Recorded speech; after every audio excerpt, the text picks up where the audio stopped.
Bueno chicos, buenas tardes.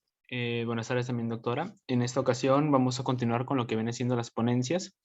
En este caso contamos con la presencia, nos agradecemos, tenemos la grata presencia de la doctora Marta Rodríguez Rodríguez, en este caso que nos va a presentar el tema de apendicitis aguda. Doctora, la clase es toda suya. Muchas gracias. Buenas tardes con todos. Bueno, en esta oportunidad primero agradecerles por la invitación y bueno, como justo antes mencionaba, el tema a tratar es un tema largo, bastante largo, pero hemos tratado de resumirlo y tratar de tocar las pautas más importantes para que entendamos esta patología, que es una patología sumamente frecuente en nuestro medio, y de vital importancia, porque si no hay un diagnóstico temprano, a tiempo, entonces las complicaciones aumentan conforme van pasando las horas. Entonces, por eso es importante que todo médico general conozca esta patología quirúrgica y sepa reconocerla a tiempo, ¿no? Y estamos hablando pues de la apendicitis aguda. Eh, por favor, si hubiese alguna pregunta, alguna duda, no duden en hacerla, que valga la redundancia, no duden en hacerla, de repente levantando la manito y podemos intervenir eh, para ir aclarando sus dudas en el camino. ¿Sí? Muy bien, sin más preámbulos voy a iniciar. Por una cuestión de mejor que se vea bien el audio y eso, voy a apagar la cámara. Muy bien. Y vamos a iniciar el tema del día de hoy con un casito problema que nos sirva un poquito de interés para poder, a ver, si me escuchan bien, por favor, quisiera confirmar, porque justo me puse el micrófono para asegurarme que me escuchen y no tener ninguna dificultad. Sí, doctora, ahora se le escucha bastante bien. Ah, ya. Entonces estaba medio escondido el micrófono. Muy bien. Listo. Igual si hubiese algún problema con el audio, con lo que sea, me avisan por el chat les digo, pueden prender los micrófonos y con mucho gusto lo vamos a solucionar el tema. Muy bien, entonces quería iniciar más que nada el tema con un pequeño casito de interés para que podamos ver cómo se resuelve al final el caso, ¿ya? Y luego vamos a ir desarrollando el tema, finalmente vamos a ver en qué quedó el caso y cuál fue pues su diagnóstico intraoperatorio, ¿ya? Muy bien, entonces tenemos el pequeño caso clínico, es un paciente varón de 52 años de edad, que viene con 4 días de tiempo de enfermedad, forma de inicio insidioso y curso de la enfermedad progresivo. Es un paciente que ya tiene 4 días, que refiere presentar un dolor abdominal tipo cólico, que inicialmente se localiza en epigastrio, este es de moderada intensidad, y posteriormente migra hacia fosa ilíaca derecha. Y este dolor se vuelve ya constante, perenne, ¿no? O sea, no calma, no cesa en ninguna posición ni con nada, ¿no? Asimismo, esta sintomatología, este dolor, se asocia a hiporexia, a un malestar general con sensación de desatérmica y además la presencia de vómitos. Cuando el paciente llega a la emergencia, llega al examen físico con una presión arterial de 100/60 milímetros de mercurio, una frecuencia cardíaca de 94 por minuto, frecuencia respiratoria de... Ay, uy, mire, se me salió, se me fue. Bueno, estaba normal, 18, 20 por minuto, y una temperatura de 36.9 grados centígrados. Estaba con las mucosas orales un poco secas, una cruz sobre 3. En aparato respiratorio y cardiovascular no había mayor dato pues relevante, ¿no? Y en cuanto al examen preferencial abdominal, era un abdomen un poco globuloso, una cruz sobre 3, los ruidos hidroaéreos estaban ausentes y llamaba la atención que se palpaba una tumoración hifociliaca derecha de aproximadamente unos 8 por 5 centímetros, que era dolorosa la palpación. Asimismo, habían algunos signos que vamos a estudiarlos durante el transcurso de la exposición, como son el signo de McBurney positivo, Robson positivo, SOAS positivo y obturador positivo. Al paciente se le hicieron algunos exámenes y bueno, quizás por una cuestión de interés del caso clínico, solo estoy colocando el hemograma. el cual era 12.500 leucocitos por milímetro cúbico. En la fórmula diferencial pudimos encontrar que habían 4% de bastonados y 82% de neutrófilos. Muy bien, y este es quisiera, justo puse a propósito esta foto del paciente, en la cual no sé si pueden ver esta pequeña, o sea, protuberancia abdominal, ¿no? O sea, no solamente se palpaba la masita, sino también se podía observar, si uno veía al paciente pues de una forma tangencial, ¿no? Y podía observar una pequeña elevación que iba un poco más a predominio fosa ilíaca derecha, ¿no? Entonces, con estos datos y con este casito clínico de interés vamos a desarrollar el tema, que es el tema de apendicitis aguda. Y es importante para poder hablar de apendicitis, primero repasar un poco acerca del apéndice secal, ¿no? Entonces, vamos a hablar un poco de este órgano, ¿no? Este pequeño órgano, ¿no? Que, bueno, se le llama apéndice fecal, apéndice vermiforme, ¿no? Y bueno, así lo pueden encontrar en los libros, en las referencias. Y bueno, lo que puedo alcanzarles en cuanto a lo que es anatomía, para recordar, es que el apéndice es una formación diverticular, es un divertículo verdadero.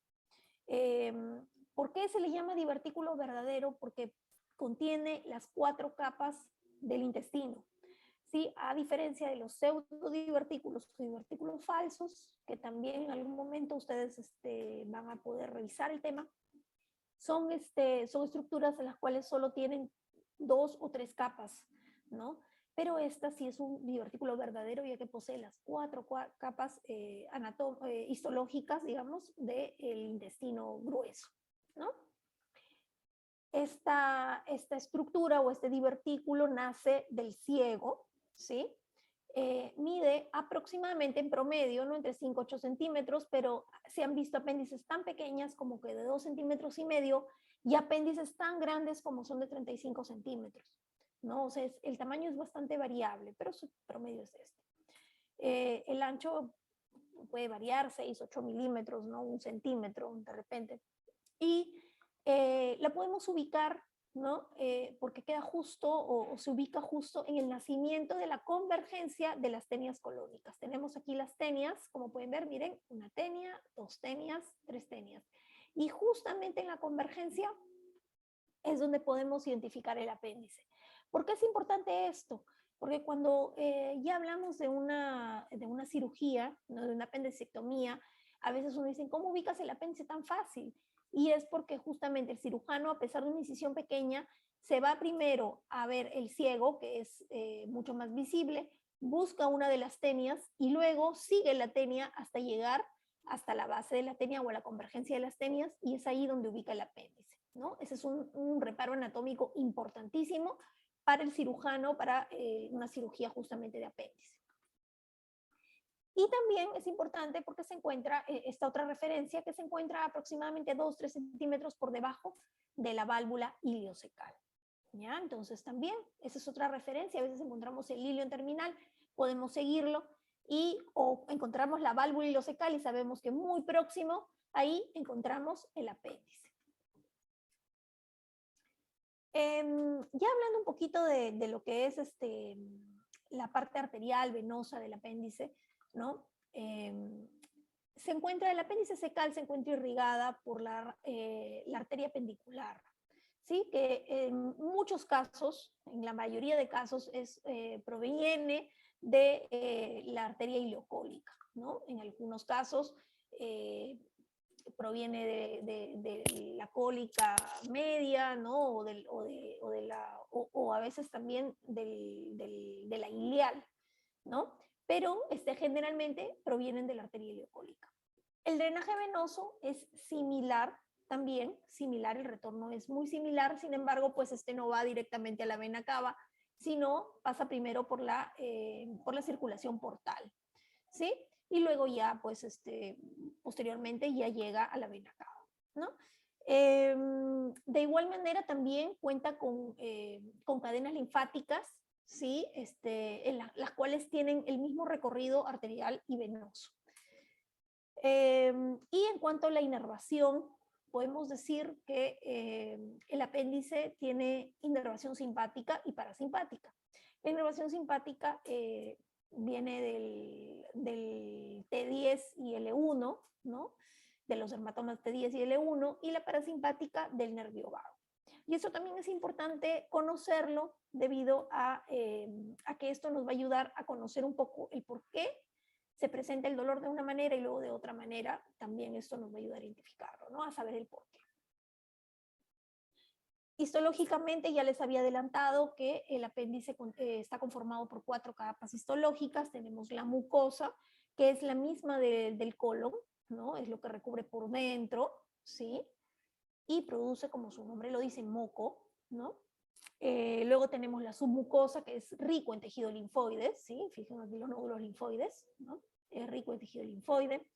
Y luego tenemos las capas musculares, que son 2, la circular y la longitudinal. Y finalmente también está recubierto por una serosa, que es esta de aquí, que es la más externa, ¿sí? Es la serosa, que no es más que el peritoneo visceral, ¿sí? Otro punto importante a conocer acerca del apéndice es la posición, ¿sí? Bueno, ya les mencioné que nace en el ciego, ¿no? Sin embargo, este apéndice puede tener diferentes posiciones. La más frecuente, la más común, es la posición retrocecal, en un 60%, ¿sí? Y es retrocecal, o sea, detrás del ciego, ¿sí? E incluso puede meterse por dentro de la serosa. Eso se le llama apéndice subserosa, ¿no? Retrocecal subserosa. ¿Y por qué es importante saber o conocer que pueden existir variantes en posición? Debido a que esto nos puede alterar el cuadro clínico, ¿sí? Dependiendo de dónde esté localizado, nos puede alterar el cuadro clínico y nos puede confundir, por así decir, un poco para poder llegar al diagnóstico. Incluso el dolor muchas veces en fosiliaca derecha, como es el dolor que todos conocemos del libro, ¿no? Sino a veces es retrocecal y el dolor empieza como un dolor lumbar, ¿no? Entonces, todo esto nos da lugar a diagnósticos diferenciales también que debemos de descartar. La otra posición más frecuente es la posición pélvica. Como pueden ver, miren, se dirige un poco más hacia abajo en un 30%. Y también ese es un problema, ¿por qué? Porque va a dar otro tipo de sintomatología, ¿no? Entonces el dolor no va a ser en fosiliaca derecha típico, ¿no? Sino puede ser un dolor en hipogastrio, o si es en mujeres puede simular un dolor ginecológico, que eso también nos puede confundir y nos puede llevar a falsos diagnósticos o de otros diagnósticos, ¿no? Y asimismo también nos puede alterar algunos exámenes que vamos a ver más adelante, nos puede alterar el examen de orina, ¿no? Que también lo vamos a revisar.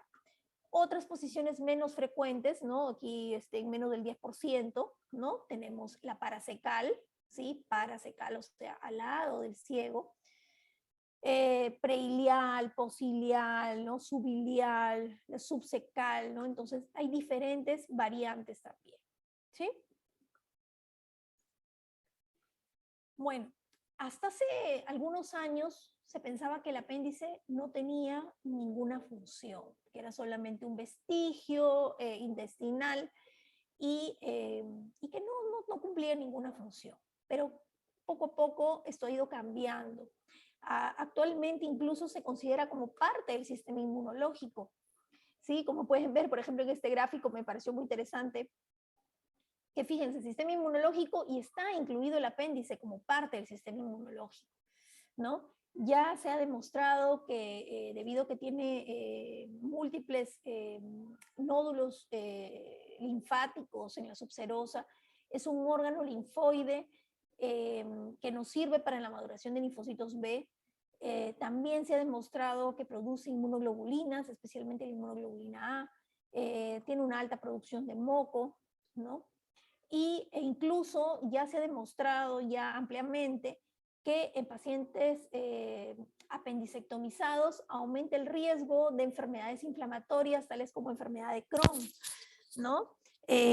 Los cuales pues nos refuerzan más aún que el apéndice pues cumple un factor protector en esto, ¿no? Y que tiene que ver pues mucho con la función, con esa función que se está, digamos, asumiendo, ¿no? Que es la función inmunológica del apéndice secal. Muy bien, hasta aquí. ¿Todo claro? ¿Alguna pregunta de repente? Muy bien, entonces vamos a continuar. Entonces vamos a hablar ahora sí un poco de la apendicitis, ¿no? Que es, como les digo, el tema de interés. Y bueno, tenemos aquí bastante que comentar al respecto. Bueno, la apendicitis aguda, así etimológicamente y fácilmente, ¿no? Se define como la inflamación aguda del apéndice secal o apéndice vermiforme también, ¿no? ¿Por qué toma gran importancia repasar este tema? Debido a que es la principal causa de abdomen agudo quirúrgico a nivel mundial. También se conoce, bueno, parte de la epidemiología, que es más frecuente en varones, ¿no? El riesgo de apendicitis es un poco más alto, 8.6% en varones, a diferencia de las mujeres, que es de 6.7% en mujeres, ¿no? Y esta enfermedad es más frecuente en pacientes entre los 15 a 35 años de edad, ¿no? Sobre todo en la segunda década de vida es donde se encuentra, hay mayor incidencia de apendicitis.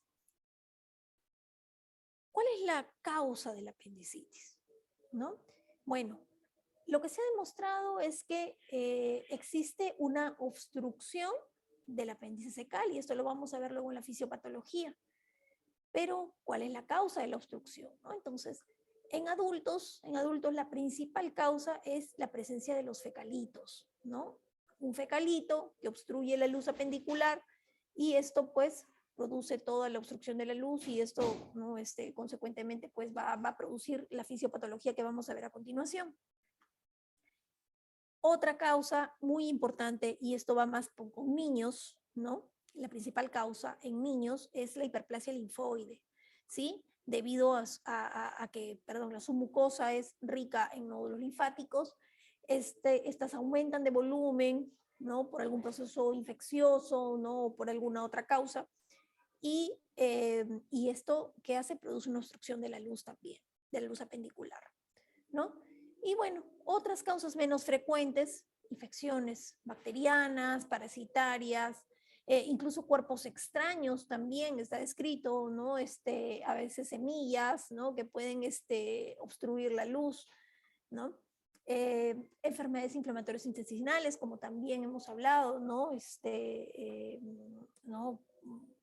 Inflamaciones crónicas, ¿no? Que pueden producir a la larga obstrucción de la luz. O también, en menor proporción, la presencia de tumores, ¿no? Adenocarcinoma de apéndice, que es el más frecuente, ¿no? Dentro de los tumores de apéndice o los cánceres de apéndice causantes de la apendicitis aguda. Entonces, ¿cuál es la fisiopatología de la apendicitis aguda? ¿No? Sea cual sea la causa, ¿no? Se va a producir una obstrucción del lumen o de la luz apendicular. La luz apendicular, ¿no? Aquí, bueno, podemos, aquí no podemos apreciar, pero aquí normalmente hay una pequeña luz del apéndice, ¿no? ¿No? Y esta pequeña luz del apéndice tiene un volumen, una capacidad, ¿no? Que es aproximadamente 0.1 mililitros, que puede, digamos, que puede almacenar, ¿no? En cuanto a volumen. Incluso se dice que hasta 0.5 puede llegar máximo, ¿no? Pero cuando ocurre una obstrucción, entonces, ¿qué pasa? La mucosa sigue produciendo sus mocos, como es normal, ¿no?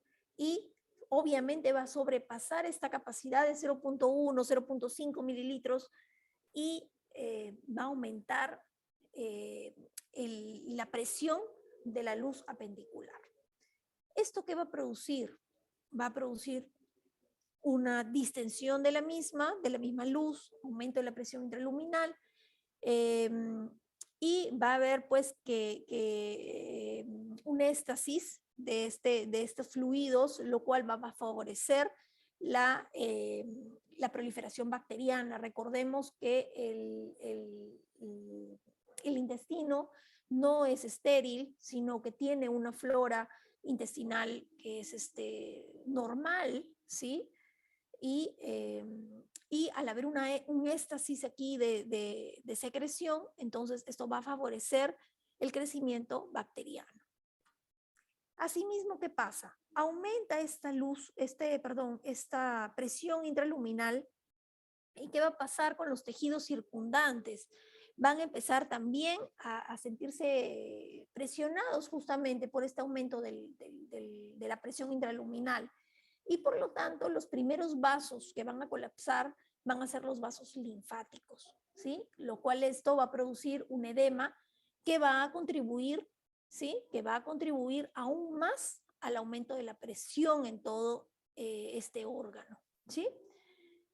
Posteriormente va a seguir aumentando esta presión intraluminal y esto va a producir una congestión vascular, primero venosa, ¿sí? Primero venosa y luego finalmente arterial, produciendo isquemia, necrosis y perforación del apéndice secal, ¿sí?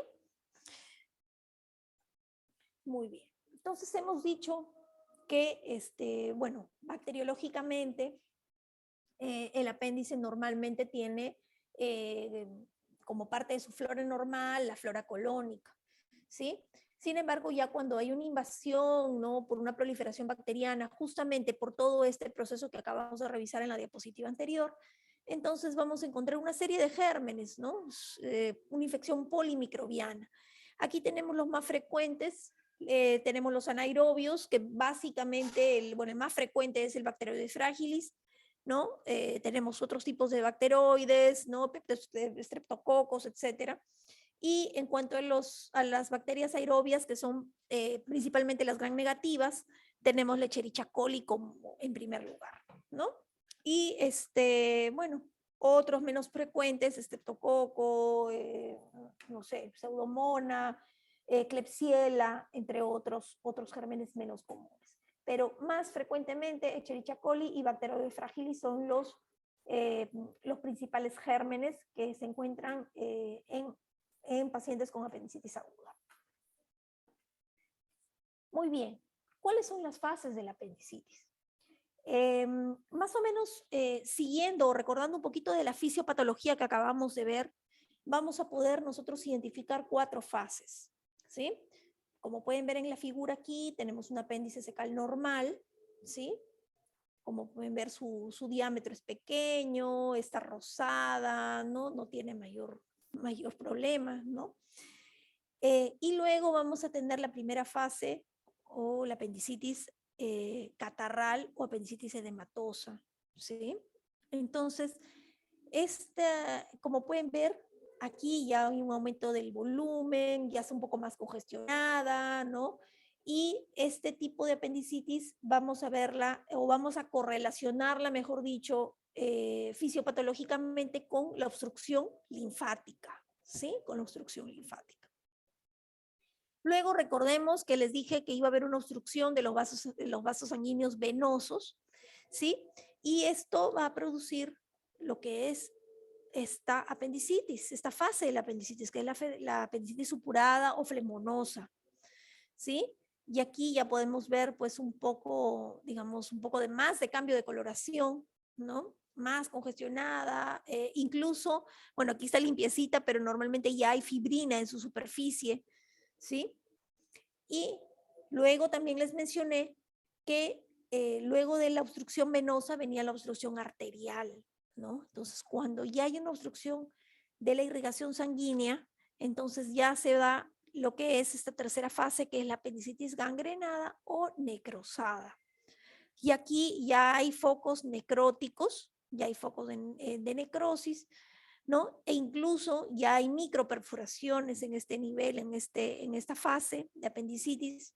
Y finalmente, como les mencioné, termina con la perforación completa del apéndice, ¿no? En alguno de sus segmentos. En este caso, tenemos aquí en el tercio medio una perforación, ¿no? Entonces, todo esto se correlaciona con la fisiopatología, ¿no? También es importante mencionar que de estas 4 fases se considera apendicitis aguda no complicada en las 2 primeras fases, ¿sí? En la fase edematosa, catarral, ¿no? Y en la fase supurada flemonosa.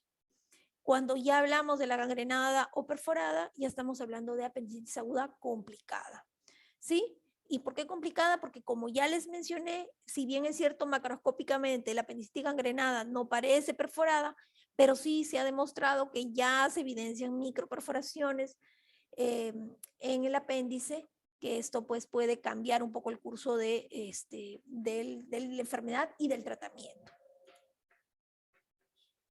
En cuanto, vamos un poco a hablar del cuadro clínico. Vamos a hablar un poco del cuadro clínico. En el cuadro clínico, deme un minutito, por favor, disculpe.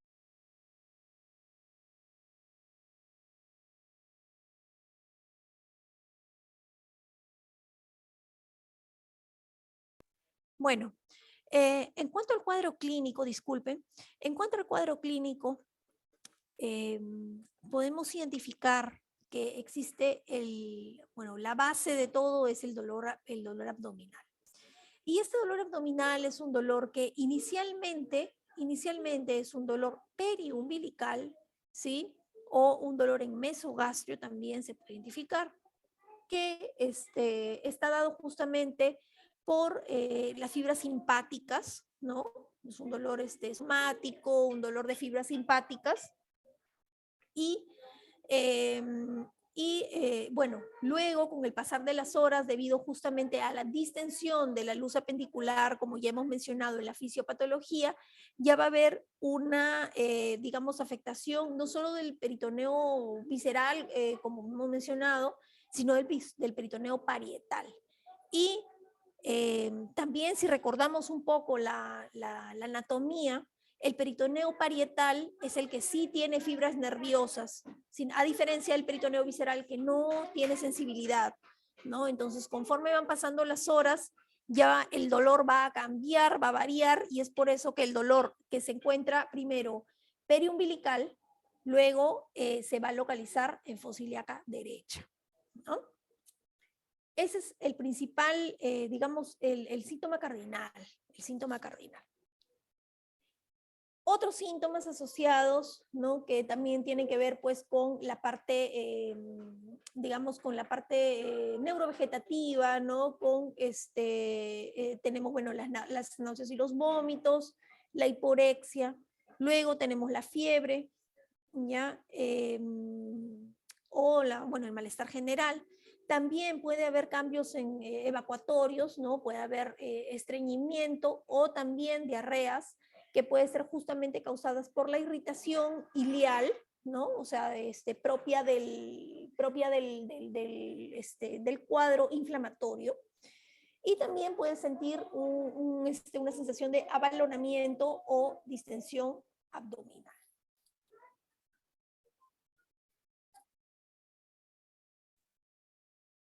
Perdón, un segundito, disculpen.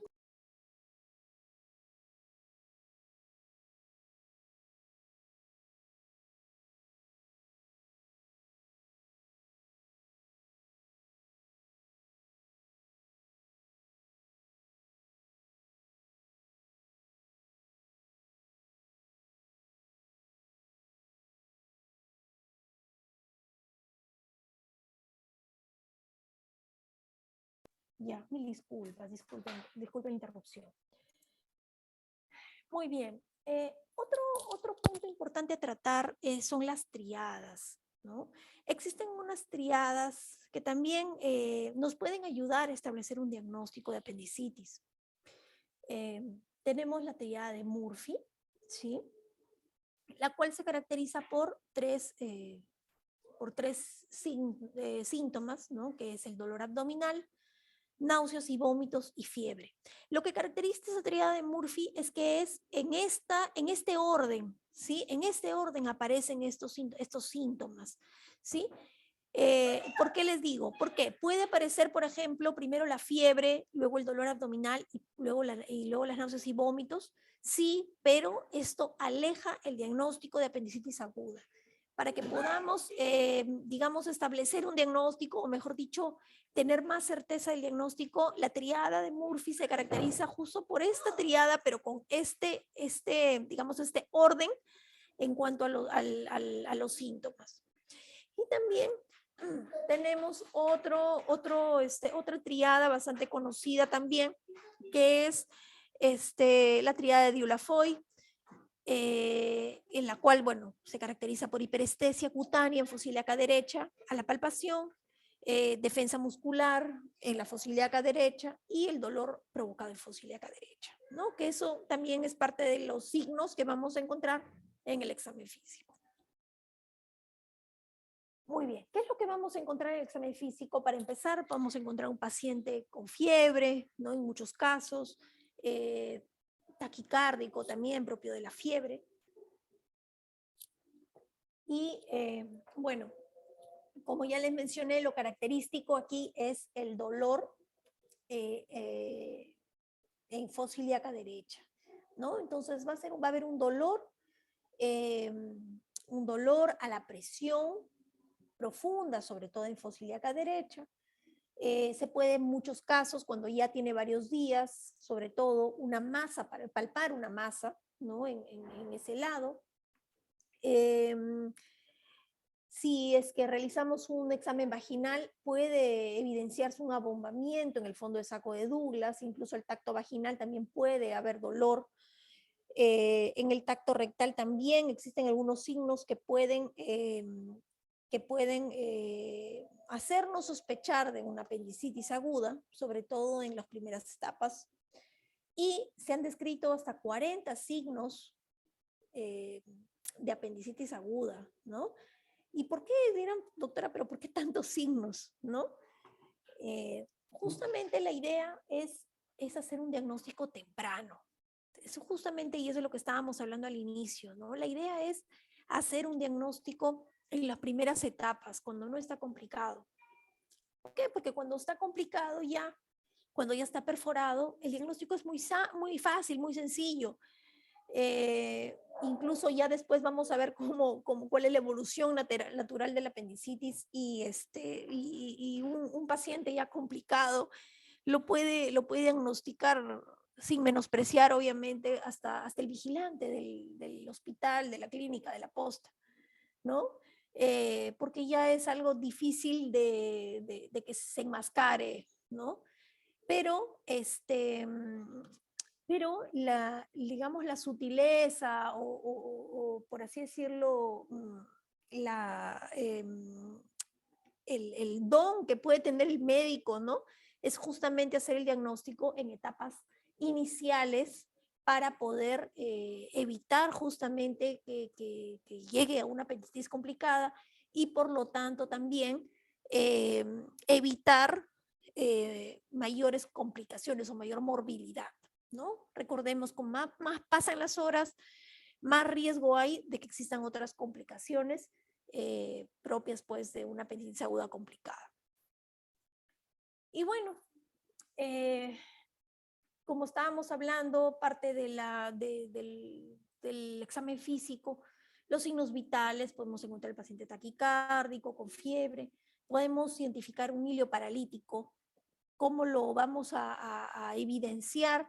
Los intestinos se paralizan porque hay un proceso inflamatorio y por lo tanto los ruidos hidroaéreos se pueden encontrar en muchos casos ausentes o disminuidos.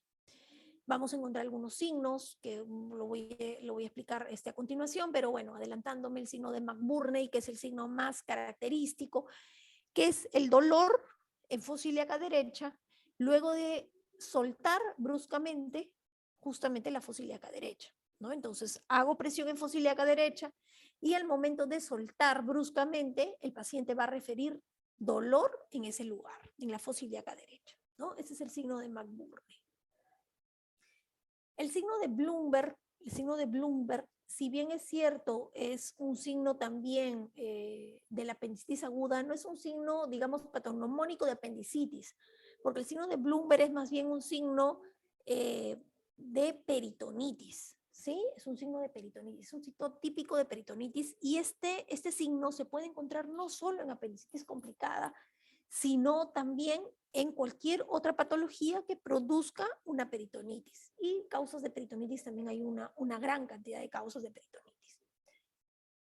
¿Ya? Y bueno, este signo de Bloomberg es un signo que se caracteriza porque digamos, al hacer también descompresión del abdomen, o sea, así similar a McBurney, al soltar la mano en cualquier lado del abdomen, cualquiera, o sea, no solo fosiliaca derecha, va a haber dolor, es un dolor generalizado, ¿no? O a veces el dolor se localiza en la zona donde, donde está la causa, ¿no? Entonces, el signo de Bloomberg, yo puedo, por ejemplo, hacer la compresión en epigastrio y al momento de soltar puede haber dolor o en todo el abdomen, ya cuando es una peritonitis generalizada, o dolor en fosiliaca derecha también que puede manifestar el paciente. El signo de Robson es un dolor que se produce luego de la descompresión al soltar la mano, mejor dicho, luego de hacer presión a la fosiliaca izquierda, y va a producirse el dolor en la fosiliaca derecha. El signo de Dunphy es el dolor que se produce en la fosiliaca derecha cuando le pedimos al paciente que tosa, ¿no? El signo de Chase es el dolor también que se produce en fosiliaca derecha, es un signo muy parecido al de Robson, que también al momento de presionar digamos el colon, porque vamos a ver en la siguiente diapositiva por qué se produce el signo de Robson, ¿sí? Más o menos similar, sigue la misma fisiopatología, el signo de Chase, en el cual también movilizamos el contenido colónico, ¿no? Por hacer la presión en el colon descendente y el colon transverso, y movilizamos ese aire que se encuentra dentro del colon, y eso va a producir distensión del apéndice y por lo tanto va a producir dolor en fosiliaca derecha, ¿no? Entonces es un signo bastante similar al signo de Robson, ¿sí? El signo de psoas, que lo vamos a ver en la siguiente diapositiva, es el dolor cuando hay una hiperextensión del miembro inferior derecho, ¿sí? Un dolor en fosiliaca derecha. Y el signo también del obturador, en el cual hay dolor también en la fosiliaca derecha al hacer la flexión y rotación interna del miembro superior inferior derecho, ¿no? El signo de Dubart es el dolor en fosiliaca derecha, también a la compresión del cuello, más o menos por una cuestión de refleja por hacer la estimulación del nervio vago. El signo de Aarón es el dolor en epigastrio luego de hacer la presión en el punto de McBurney, que también lo vamos a ver a continuación. El signo de Brittain digamos, que el testículo del lado derecho asciende levemente al hacer presión en el cuadrante inferior derecho, ¿no? Y bueno, signo de Ott, signo de Wachehin,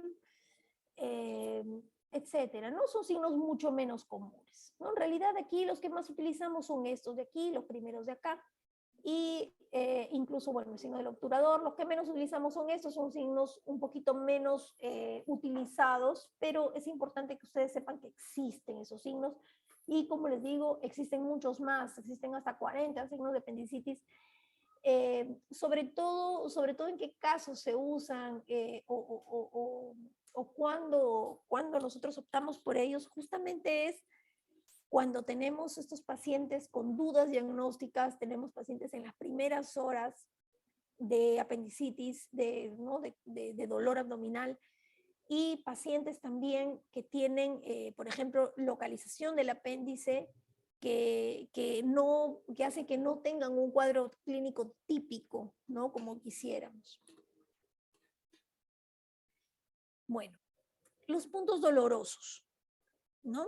¿Cuáles son los puntos dolorosos en una apendicitis aguda? El principal punto que debemos identificar, que es el que nos sirve para hacer el signo de McBurney, ¿sí? Es el punto de McBurney, como su nombre lo dice. ¿Cómo lo identificamos? Es aquel punto en el cual nosotros primero trazamos una línea imaginaria desde la espina ilíaca anterosuperior, perdón, de la línea de la espina ilíaca anterosuperior y el ombligo, trazamos una línea imaginaria y dividimos esta línea en 3/3, ¿sí? En 3/3. La unión de los 2/3 proximales con el tercio distal, justamente es el punto de McBurney. Y es aquí donde debemos hacer presión, localizando pues justamente pues el signo de McBurney. ¿Qué otros puntos dolorosos más podemos identificar? Tenemos el punto de Morris, ¿sí? Que es, a diferencia del punto de McBurney, es el punto en el cual se identifica en la unión del tercio proximal con los 2 tercios distales. Este es el punto de Morris y va a ser el punto doloroso cuando tenemos apendicitis aguda con un apéndice ascendente interna, ¿no? El apéndice pues se encuentra, ¿no? Imagino, no sé si se puede ver aquí la sombra, ¿no? El apéndice se encuentra así, ¿no? O sea, como que hacia arriba, hacia adentro y hacia arriba. Entonces, aquí es donde va a ser el punto doloroso. Digamos, otro punto doloroso, tenemos el punto de Lanz, que es este de aquí, ¿no? Que podemos identificarlo, fíjense, también si nosotros, de aquí tenemos el pubis, ¿no? Entonces aquí al borde lateral del pubis, porque el pubis tampoco no es un solo punto, sino tiene sus, bueno, justamente por fuera del estuche de los rectos, ¿no? Y trazando una línea imaginaria biespinal, ¿sí? Ahí es donde podemos ubicar el punto de Lanz, ¿sí? Entonces, ese es otro punto que nos puede indicar la localización del apéndice pélvico, ¿sí? Pélvico. Otro punto que también podemos identificar es el punto del Lessen, que es un punto que se encuentra por encima, a 2 traveses de dedo por encima de la espina ilíaca anterosuperior, y ese es el punto del Lessen, y es para identificar apéndices que pueden ser o ascendentes externas, ¿sí? Ascendentes externas, o también retrosecales. También nos pueden ayudar a identificar, ese puede ser el punto doloroso. Entonces, estos son básicamente los puntos dolorosos de la apendicitis aguda. Muy bien, les mencioné sobre el signo de Robson, ¿sí? El signo de Robson era cuando hacíamos la presión en fosiliaca izquierda y al soltar había dolor en fosiliaca derecha, ¿no? Y como les estaba comentando, se debe justamente a la movilización del gas que se encuentra dentro del colon, así retrógradamente, ¿no? Entonces, del que se encuentra a nivel del sigmoides, va a ascender, va a pasar por el colon transverso y va a descender, y esto produciendo distensión del apéndice y obviamente produciendo dolor en esta zona. En cuanto al signo del psoas, dijimos que se producía a la hiperextensión, ¿no? del miembro inferior derecho, ¿no? Y esto iba a producir dolor en fosiliaca derecha. ¿Y esto qué se debe? A que con este movimiento lo que estamos haciendo es estimular al músculo psoas ilíaco, ¿no? El cual, como pueden ver aquí en la figura, tiene una íntima relación con el apéndice, ¿no? Digamos que el apéndice descansa sobre el músculo psoas, ¿no? Entonces, al producir la movilización del psoas ilíaco, esto va a producir inflamación o mayor dolor, ¿no? Porque va a movilizar el apéndice, ¿no? Y esto va a producir un dolor en fosiliaca derecha. El signo del obturador, ¿no? El de obturador, ¿sí? Es el signo en el cual dijimos que se daba con la flexión y la rotación.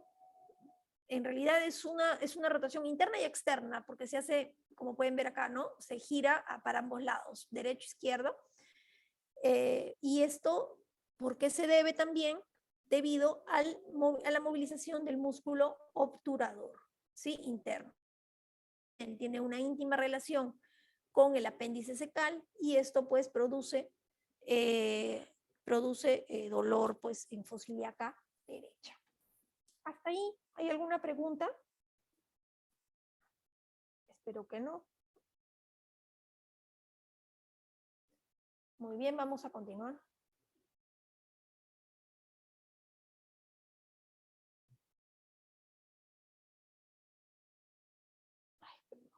Ya está. Muy bien. Para poder llegar al diagnóstico de la apendicitis es importante que ustedes se lleven la idea que el diagnóstico es netamente clínico. El diagnóstico es netamente clínico. No existe prueba de laboratorio, prueba de imágenes que sea 100% segura para el diagnóstico de apendicitis aguda. ¿Sí? Existen algunos, algunos exámenes o algunos estudios de imágenes que pueden aproximarse 100% e incluso se consideran el gol estándar, pero estos tienen un margen de error y muchas veces pueden resultar no alterados, ¿no? Y pueden no darnos un diagnóstico certero, ¿no? Entonces, sobre todo para lo que es exámenes auxiliares en apendicitis, todos esos exámenes lo que nos van a ayudar es a complementar el examen físico para poder nosotros llegar a un diagnóstico, ¿sí? Para poder, poder obtener pruebas, por así decirlo, ¿no? Y eso nos ayude a establecer una unidad clínica y poder llegar a un diagnóstico. Entonces, ¿qué podemos pedir, no? Bueno, podemos pedir la analítica básica, que es un hemograma.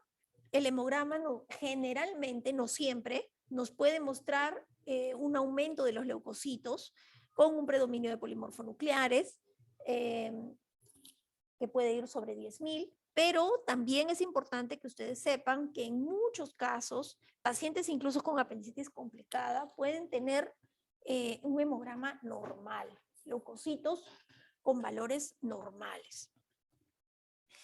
¿Qué otra cosa nos puede apoyar el diagnóstico? Es que en el hemograma, aparte de la leucocitosis, puede asociarse una neutrofilia y vandemia, ¿no? Aumento del número de abastonados.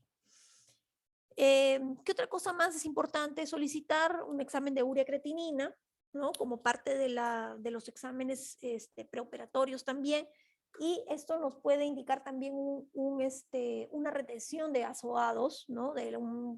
Puede indicarnos un pequeño aumento de urea creatinina, lo cual se correlaciona con la deshidratación del paciente, o sea, ya iniciaron con una insuficiencia aguda prerrenal, ¿no? Un examen de orina también nos puede ayudar o nos puede orientar un poquito con el diagnóstico. Primero, porque es importante para establecer el diagnóstico diferencial, que es una infección de vías urinarias, y lo otro también, porque existen algunos signos indirectos en el examen de orina, como son la piuria, ¿sí? Por una cuestión de cercanía, a veces con el uréter, del apéndice con el uréter, puede por traslocación, ¿no? Por la cercanía hay una inflamación también del uréter y eso puede provocar la presencia de leucocitos en la orina, ¿no? Albúmina también y hematuria. Entonces, estos datos también nos pueden un poco orientar al diagnóstico de apendicitis. Y también otro punto muy, muy importante es hacer un descarte de embarazo, sobre todo en mujeres en edad fértil, ya que existen algunas patologías propias del embarazo, ¿sí? Que pueden ser parte del diagnóstico diferencial, ¿no? Como la más frecuente es, aparte del aborto en sí, ¿no? De un aborto, es el embarazo ectópico, ¿no? Que es un importante diagnóstico diferencial de la apendicitis aguda. Con respecto a las imágenes, con respecto al estudio de imágenes, se puede utilizar, pero no de rutina, una ecografía abdominal. Las ecografías abdominales, para poder evaluar el apéndice, tienen una sensibilidad intermedia y una especificidad intermedia también, ¿no? O sea, no, si bien es cierto, podría, digamos, llegar hasta 96-98%, esto es operador dependiente, definitivamente. No es lo mismo, y eso es lo que yo también siempre les recalco y siempre les digo. Si es que van a solicitar una ecografía, que sea una buena ecografía, ¿sí? Que sea tomado por un especialista, un radiólogo especialista, no sin menospreciar. Yo sé que existen muchos colegas, ¿no? Que de repente quieren superarse, ¿no? Y lo cual no está mal, pero quieren, ¿no? Realizan, pues, por ejemplo, algún diplomado en ecografía, ¿no? Pero siempre recordemos que un diplomado de 3, 6 meses no va a ser lo mismo que una especialidad de 3 años. Entonces, hay algunas patologías que sí son, por así decirlo, de vida o muerte, ¿no? Y que si nosotros no establecemos un diagnóstico con una buena ecografía, entonces sí pueden llevar a consecuencias muy, incluso hasta catastróficas, ¿no? Por la cantidad de complicaciones que pueden haber.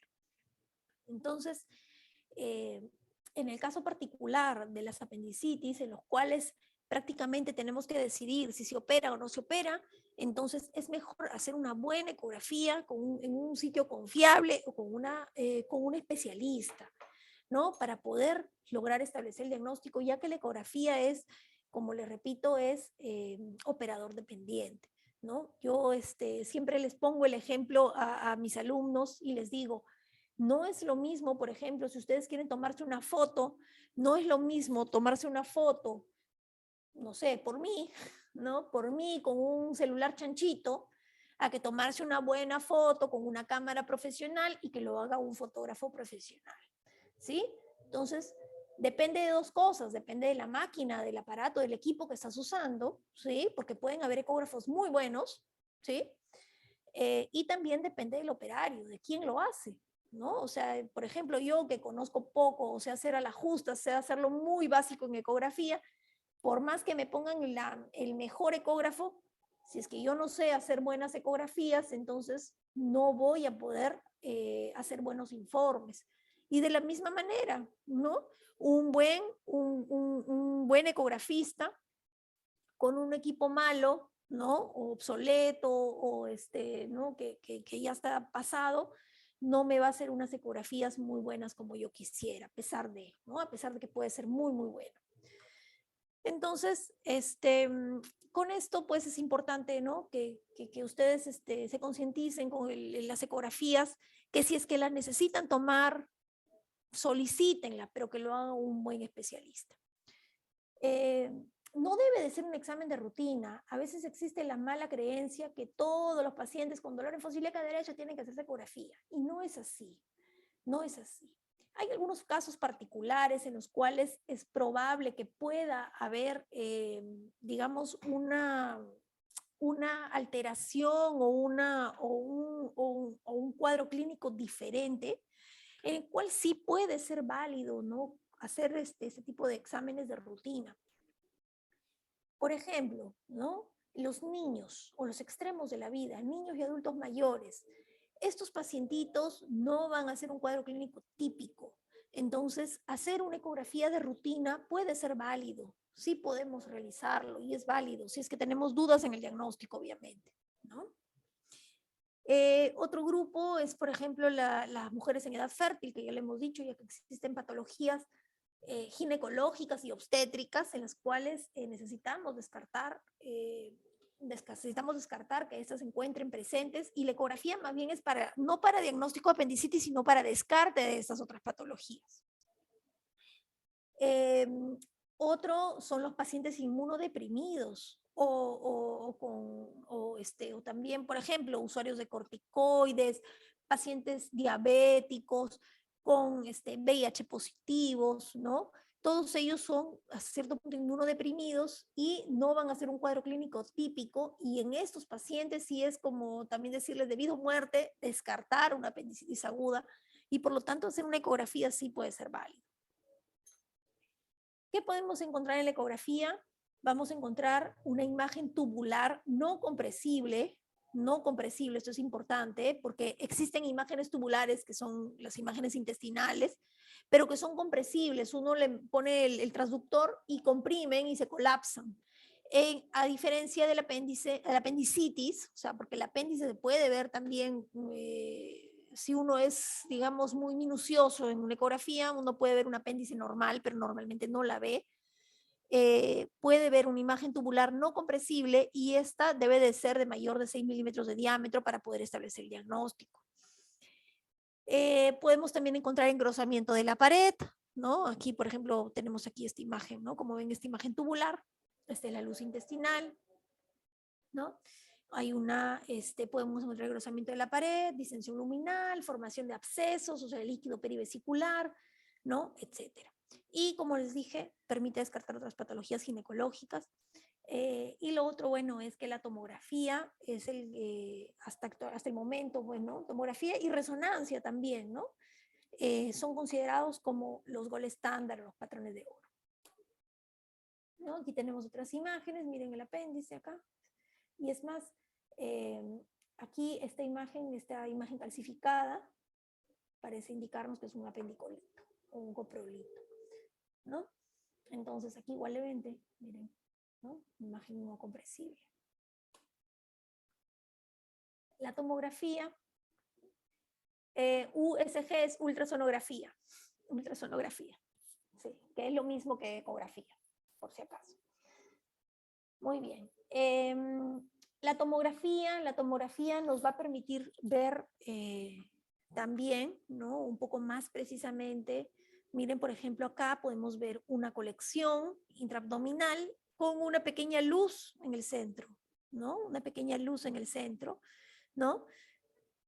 Todo esto nos puede indicar un absceso apendicular, ¿no? Un absceso apendicular. Entonces, las tomografías también son bastante precisas y nos permite descartar otras patologías también, ¿no? Entonces, eso también es bastante, es bastante bueno por un lado, pero por otro lado, recordemos que a diferencia de la tomografía, a diferencia de la ecografía, la tomografía pues utiliza irradiación, la tomografía es más costosa, es menos accesible, no la podemos repetir cuantas veces querramos, a diferencia de la ecografía, ¿no? Que es inocua, es mucho más barata y se puede repetir varias veces, ¿no? Entonces, esas son algunas ventajas y desventajas de la tomografía con respecto a la ecografía.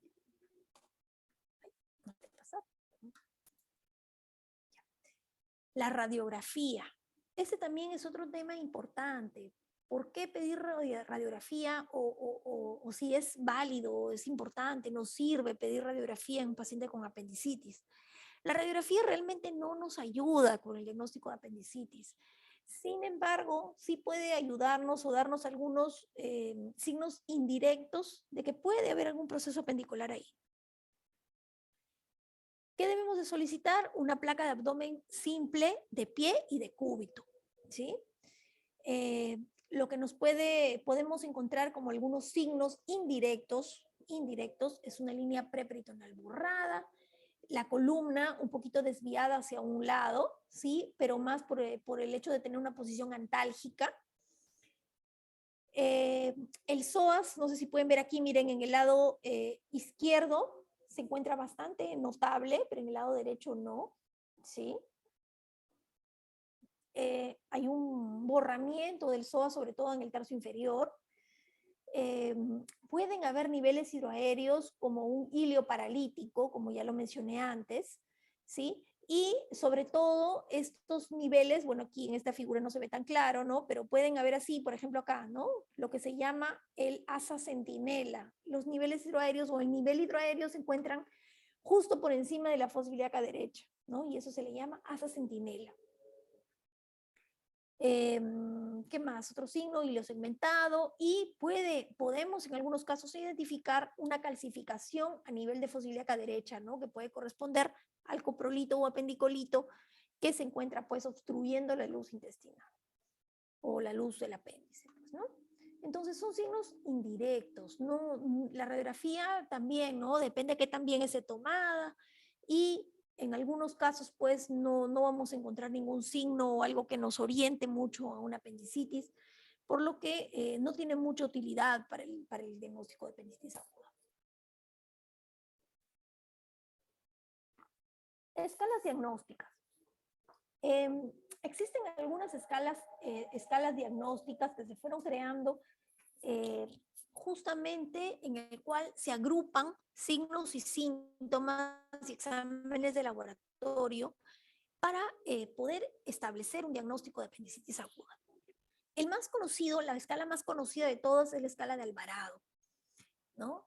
Sin embargo, existe un consenso, un último consenso que se realizó hace 2 años, ¿no? Que es el consenso de Jerusalén o las guías de Jerusalén, justamente para diagnóstico y tratamiento de apendicitis aguda, que fue un consenso a nivel mundial. El último, pues, ha sido, como les repito, en el año 2020. Y allí hablaron mucho de las escalas diagnósticas, en el cual, en estas guías de Jerusalén, hablaron sobre el score de Alvarado. Y al final se concluyó, mediante la reunión de expertos y mediante las evidencias, niveles de evidencias, se concluyó que el score de Alvarado es útil para descartar apendicitis, pero más no para diagnosticar. ¿Ya? Eso es importante. O sea, el score de Alvarado nos sirve más para descarte. Es decir, que si tenemos un puntaje bajo, hay que creerle más ese puntaje bajo que si tuviéramos un puntaje alto que nos puede, que puede supuestamente darnos el diagnóstico, más bien tengamos un poquito más de cautela si es que tenemos ese puntaje alto, ya que puede ser o no puede ser apendicitis. ¿Ya? Entonces no nos sirve mucho para el diagnóstico, pero sí para el descarte de la apendicitis. Y existen otras escalas, ¿no? Que mencionan incluso en estas guías, que son la escala de Air, que vamos a ver, y la escala de score de apendicitis en adultos, ¿no? AAS, como predictores clínicos de apendicitis aguda.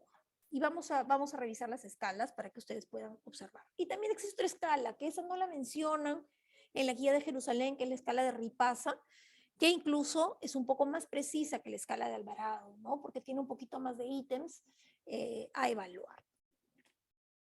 Esta es la escala de Alvarado. Bueno, esta es la modificada, porque lo que varía con la normal o con la anterior es la neutrofilia. Y bueno, y estos son los signos que evalúa, ¿no? El dolor migratorio, infusión ilíaca derecha, 1 punto, anorexia 1 punto, náuseas y vómitos 1 punto, hipersensibilidad infusión ilíaca derecha 2 puntos, la presencia de rebote en infusión ilíaca derecha, elevación de la temperatura y algunos signos extras como ROPS, tos, hipersensibilidad rectal, nos da 1 punto más, y el laboratorio, ¿no? La leucocitosis, 2 puntos. Entonces, sumados todos estos puntajes, ¿no? De acuerdo al paciente que tenemos enfrente, podemos llegar a un puntaje y de acuerdo al puntaje saber si es o no es o qué debemos hacer.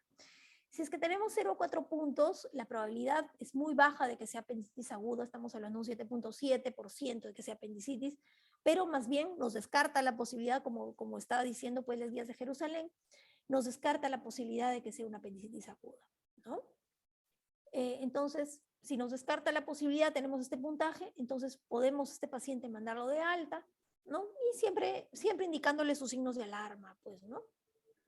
Si obtenemos entre 5 a 7 puntos, existe una probabilidad intermedia, un 57% de probabilidad de que esto pueda ser una apendicitis aguda. Entonces, si tenemos esta probabilidad intermedia, es mejor hacer estudios, o sea, no dar de alta, pero tampoco, bueno, operar porque no tenemos un diagnóstico certero, pero sí de repente o si es que no tenemos a la mano estudios de imagen, podemos mantener al paciente en observación 12 a 24 horas hasta poder definir un diagnóstico. Y si tenemos un puntaje mucho más alto de 8 a 10 puntos, la probabilidad es alta de apendicitis aguda hasta 90%. Estas son las otras escalas. Tenemos la escala de Air, ¿sí? Que tenemos también algunos signos y síntomas, bueno, y exámenes de laboratorio que podemos tomar en cuenta: el dolor en fosil acá derecha, la presencia de vómitos, el rebote o resistencia muscular, también, ¿no? De acuerdo a la gravedad, la temperatura, exámenes de laboratorio, ¿no? De acuerdo también los leucocitos, de acuerdo a lo que salga el resultado, ¿no? O sea, el valor es el puntaje que le vamos a dar. Igual la fórmula diferencial, la neutrofilia, si es que es hasta el 84% un punto, más del 85% 2 puntos, y la proteína C, que como conocemos su valor normal es hasta 5, por lo tanto, pues si tenemos, miren, entre 10 y 49 tenemos un punto, y si tenemos más de 50 en la PCR, entonces estamos poniéndole 2 puntos. Y también, ¿no? Tenemos podemos tener un resultado hasta 4 puntos, de 5 a 8 puntos y de 9 a 12 puntos, que nos indica probabilidad baja, media y alta, pues también, ¿no? La escala de Ripasa, lo bueno, lo diferente de esto es que también considera algunos datos epidemiológicos, como es el sexo, ¿no? Porque hemos dicho que el paciente varón tiene más riesgo de hacer apendicitis a diferencia de la mujer, ¿no? Entonces le da un poco más de puntaje al varón. Y también hemos dicho que pacientes en la segunda década de vida tienen más probabilidad de hacer apendicitis que un mayor, ¿no? Entonces, también, de la misma manera, consideramos pues el puntaje, ¿no? Si es que es, eh, si es que es menos de 40 años, un punto, más de 40 años, 0.5. Y bueno, aquí lo curioso es que hablan de paciente, pues si se encuentra en el extranjero se le considera un punto. O sea, perdón, si es extranjero se le considera un punto, ¿no? ¿Por qué motivo? Porque a veces también, uno, la anatomía puede variar; dos, la flora puede variar; tres, a veces se encuentra de viaje y mantenerlo en observación a un paciente, o sea, se encuentra de viaje, de visita en el país, y a veces, digamos, mantener en observación a este paciente es un poco complicado, así que hay que tomar una decisión rápida. Por eso se le da un punto adicional. La sintomatología también, ¿no? Dolor en fosil acá derecha, náuseas, vómitos, dolor migratorio, anorexia, signos y síntomas en menos o más de 48 horas. Hipersensibilidad en fosil acá derecha, resistencia muscular voluntaria, rebote, ropsin y fiebre. Y en laboratorio también, ¿no? Consideran la leucocitosis y el examen de orina para poder tener un puntaje. Y de igual manera, si tenemos menos de 5 puntos, paciente se puede ir de alta, ¿no? Porque es improbable que tenga apendicitis. De 5 a 7 puntos hay una baja probabilidad; de 7.5 a 11 puntos, y más de 12 puntos es una apendicitis aguda, ¿no? Entonces también considerar esto en el test, en la escala de Ripasa.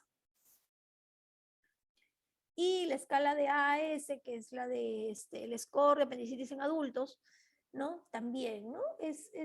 Nos consideran aquí algunos datos de signos y síntomas y de laboratorio, como es el dolor en fosil acá derecha, 2 puntos; digamos, la migración del dolor, 2 puntos; ¿cómo se llama esto? No rebote, perdón, el aumento de la sensibilidad en fosil acá derecha es 3 puntos. ¿Qué más? Bueno, laboratorios también, ¿no? PCR, también de acuerdo a los valores. Y si tiene síntomas en menos de 24 horas también lo cataloga, pues le da un puntaje más, ¿no? Y también, de acuerdo a eso, tenemos alta probabilidad, mediana o probabilidad, o baja probabilidad de tener apendicitis. Diagnósticos diferenciales. Diagnósticos diferenciales. Con respecto a los diagnósticos, tenemos, hay algo que yo siempre aprendí de mis maestros. De repente ustedes también, cuando han llevado los cursos de clínicas, y me decían, ¿no? La tuberculosis en el tórax o en el pulmón es el gran simulador de enfermedades, ¿no? Y algo similar ocurre con la apendicitis. La apendicitis aguda es el gran simulador de enfermedades en el abdomen. ¿sí? Entonces, yo les traigo esta similitud, por así decirlo, aquí para que ustedes recuerden que cualquier dolor abdominal puede ser una apendicitis, ya que, como les repito, la apendicitis aguda es un gran simulador, ¿no? Un gran simulador. Siempre piensen primero en apendicitis aguda antes de pensar en cualquier otra cosa, ¿sí? Ya que es la enfermedad quirúrgica más frecuente, ¿sí?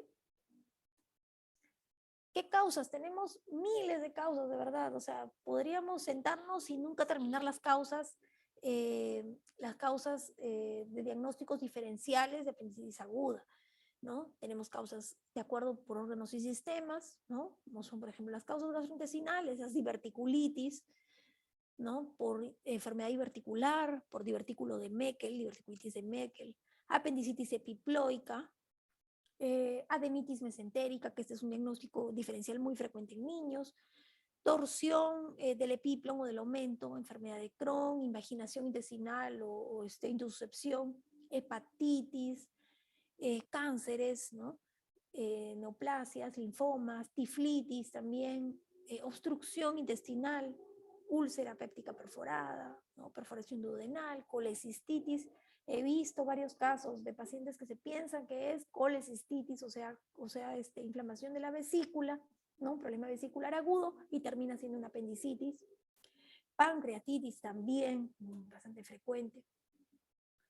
Causas infecciosas, ileitis, ¿no? Por diferentes microbacterias, ¿no? Yersinia, tuberculosis, citomegalovirus, gastroenterocolitis aguda, ¿no? Otros tipos de colitis. Geniturinario, tenemos la citus, la pilonefritis, abscesos perirrenales, las nefrolitiasis, ¿no? Que eso es muy frecuente también como diagnóstico diferencial. La hidronefrosis, ¿no? Por una obstrucción distal por alguna otra índole, otras infecciones como la cistitis también que pueden simular apéndices pélvicas, ¿no? Entre otros. Con respecto a las mujeres, en las mujeres hay que tener un poquito más de cuidado, ¿no? Porque no solo hay más enfermedades ahí asociadas o que pueden simular una apendicitis, sino también, pues recordemos, sobre todo en mujeres en edad fértil, existe pues una otra gran posibilidad de causas, ¿no? De manera general, los quistes de ovario, apedículo torcido, los cuerpos lúteos hemorrágicos, torsiones de ovario, endometriosis, las EPIs, abscesos tubováricos, ¿no? Y en embarazo ectópico, dolor del ligamento redondo propio del embarazo, que puede ocurrir, corioneumnitis, ¿no? Desprendimiento de placenta, trabajo de parto prematuro. Es importante mencionar que también la apendicitis aguda es la principal causa de abdomen agudo quirúrgico en la mujer gestante, ¿sí?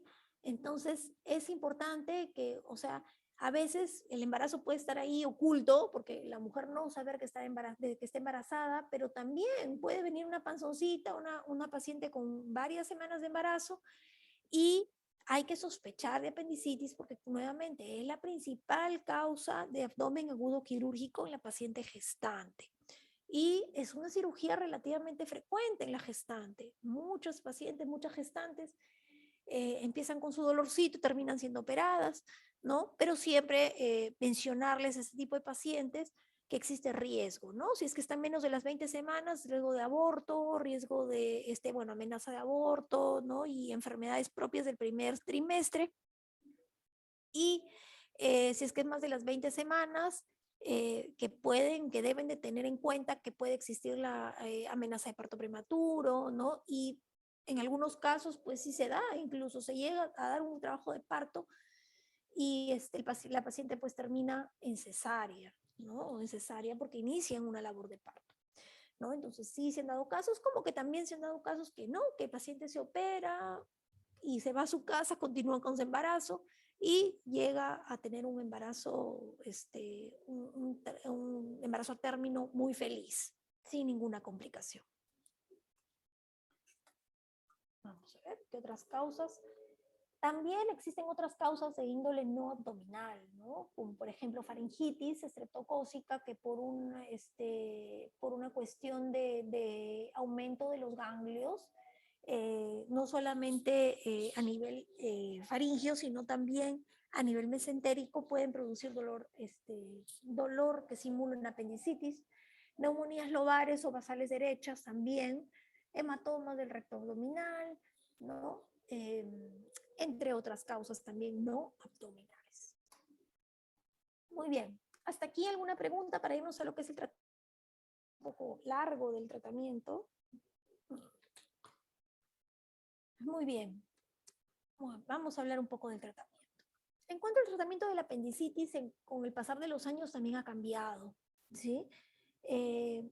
Eso de que toda apendicitis se opera, ya esto está cambiando con el paso de los años. Incluso vamos a revisar un poquito las guías de Jerusalén, que ahora pues cada vez, si ustedes revisan manejo no operatorio de la apendicitis aguda, cada vez está agarrando más fuerza, ¿no?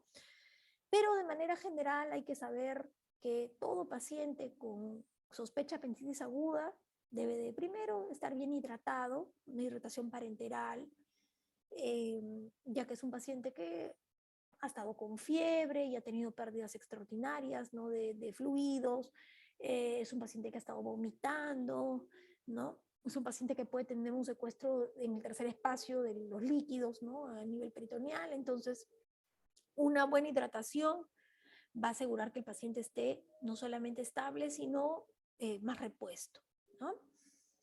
Debemos iniciar una antibiótico terapia, ¿no? Que esta debe iniciar de forma empírica, dirigida, como ya dije, a gram negativos y anaerobios. Se inicia, ni bien se dé el diagnóstico de apendicitis aguda, diagnóstico clínico de apendicitis aguda, entonces se deben iniciar antibióticos y luego vamos a ver, dependiendo de los hallazgos intraoperatorios, se suspenden los antibióticos o se continúan unos días más con antibióticos. ¿Por qué? Porque si encontramos una apendicitis aguda no complicada, es decir, una apendicitis aguda catarral o una apendicitis aguda supurada, entonces el tratamiento solamente es antibiótico profilaxis. Y la antibiótico profilaxis se caracteriza justamente por eso, porque se recibe o una sola dosis o las primeras 24 horas de tratamiento máximo, no más. ¿Sí? Entonces, sería un antibiótico profilaxis nada más. Se suspende antibióticos después de la cirugía y listo.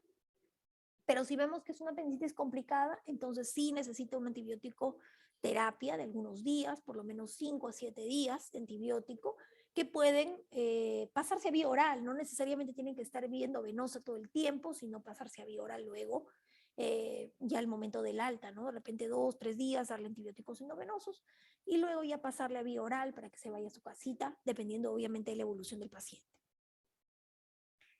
Una vez diagnosticado apendicitis aguda, entonces hay que, digamos, calmar el dolor del paciente porque ya tenemos el diagnóstico, ¿no? Entonces ya no hay miedo de darle un analgésico para enmascarar, que puede enmascararnos el cuadro clínico, ¿no?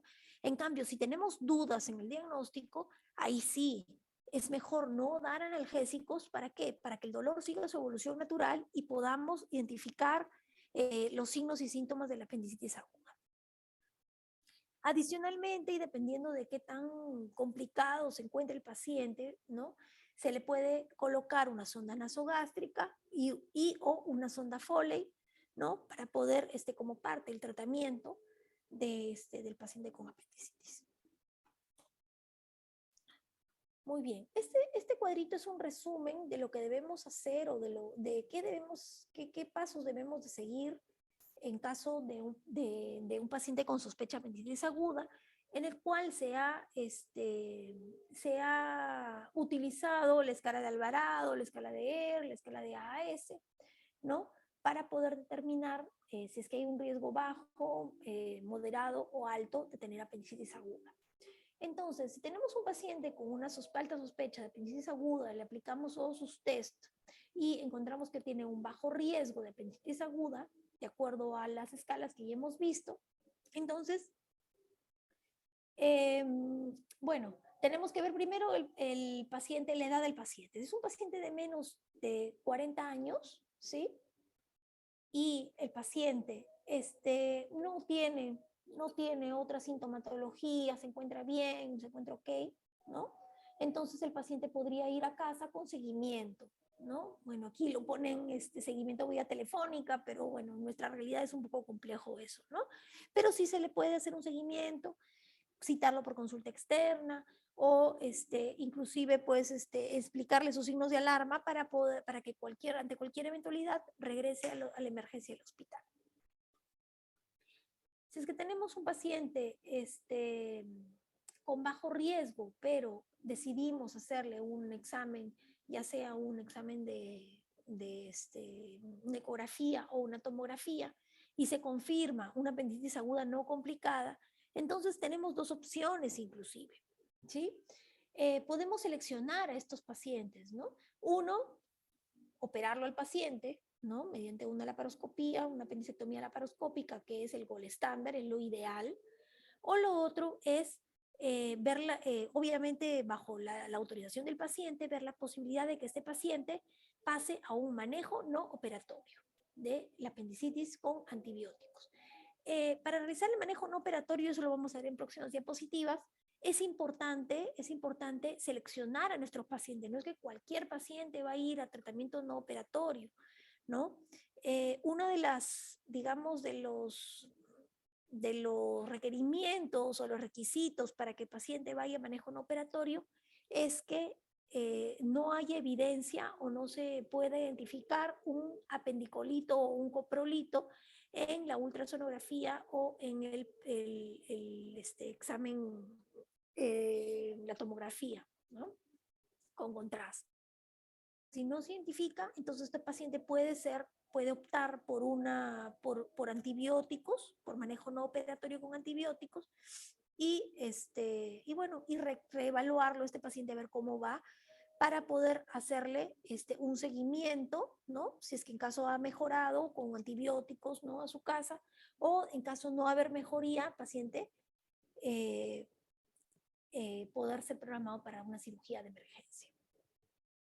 En el caso de pacientes con riesgo intermedio, entonces aquí sí nos vemos obligados a hacer un examen de imágenes para poder confirmar o descartar el diagnóstico de apendicitis aguda. Entonces se le hace una ultrasonografía, se le confirma, y si se confirma la apendicitis aguda, entonces es importante ver qué edad tiene el paciente.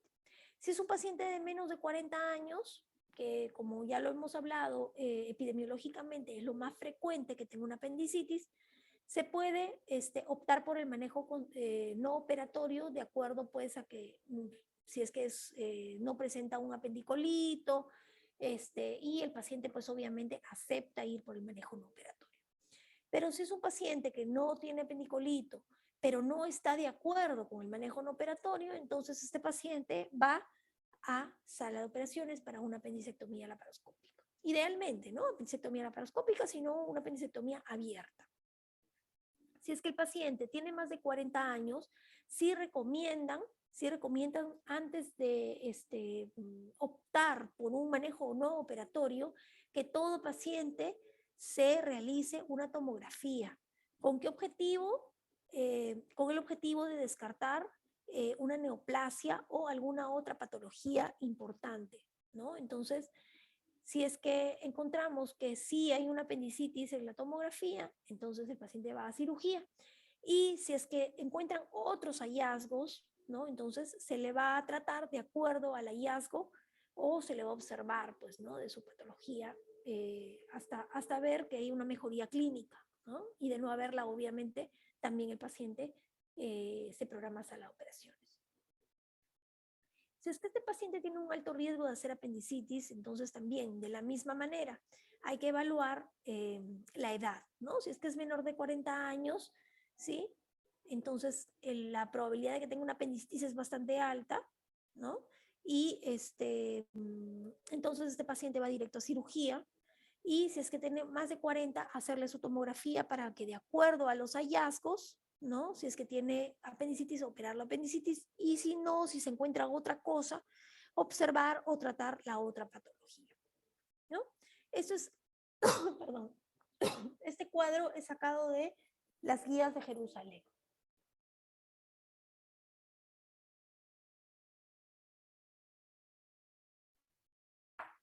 Muy bien. Con respecto al antibiótico, el tipo de antibiótico que vamos a dar. Como ya les he dicho, debemos de pensar que tenemos aquí básicamente dos tipos de gérmenes, que son los gérmenes gram negativos y gérmenes anaerobios. Entonces, bueno, hay que iniciar con antibióticos aparentemente suaves, ¿no? Como son cefalosporinas de segunda, tercera generación, ¿no? También mencionan como parte de la profilaxis se puede utilizar ampicilina subactam, y si el paciente es alérgico a penicilina, entonces dar un aminoglucósido con metronidazol, ¿sí? Y si es que ya estamos pensando que es una apendicitis complicada, ¿sí? Entonces podemos dar piperacilina tazobactam. Miren, ya estamos hablando de ligas mayores, tipo antibióticos se utilizan más que nada en pacientes con infecciones intrahospitalarias, o también que es lo que más utilizamos en nuestro medio, es ceftriaxona, ¿no? O también utilizamos fluoroquinolonas, como el ciprofloxacino, con metronidazol, siempre asociado al metronidazol. Y si es alérgico a la penicilina, utilizamos gentamicina, inclusive también podemos utilizar amicacina con metronidazol, ¿no? Esos son, recordemos, siempre utilizar antibióticos que nos puedan combatir gérmenes gram negativos y gérmenes anaerobios. Y más que nada, lo que depende mucho es el tiempo, ¿no? El tiempo que vamos a llevar este antibiótico, porque va a depender de acuerdo a los hallazgos intraoperatorios.